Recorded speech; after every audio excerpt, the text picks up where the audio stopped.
South Carolina senators are hearing arguments on a new congressional map right now. Yesterday, after nearly 12 hours of debate, the House passed a third reading of a bill that draws a new map and pushes back the congressional primaries. This also happened right after the ACLU and League of Women Voters filed a lawsuit against the House Rules Committee. Our Nate Stanley joins us live right now. Nate, the decision was just made about that lawsuit?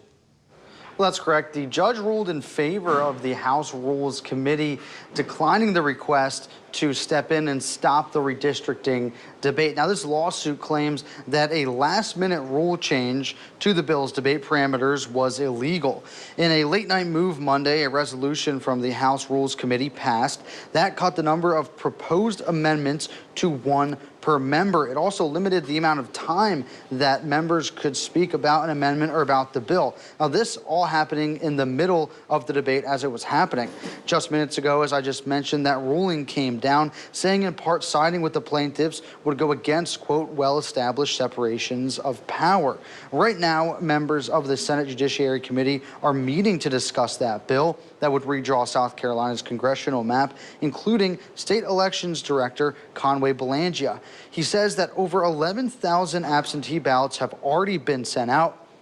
2,500 have been returned, and 300 of those come directly from active duty service members. The bill would also push back the June congressional primary to August 18th, a process that he said would be possible but difficult for poll workers. It is a monumental task. Lots of man hours, lots of work, not only from the State Election Commission, but all the counties would be involved. So it is a major task, one that is extremely tight time-wise, extremely tight. Any blip causes us a problem.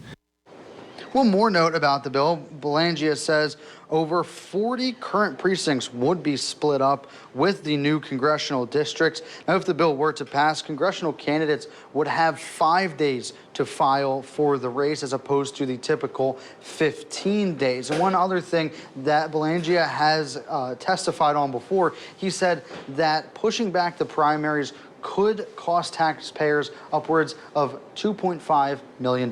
Coming up at 6, we'll have more as that meeting continues right now. Reporting in the newsroom, Nate Stanley, WYFF News 4.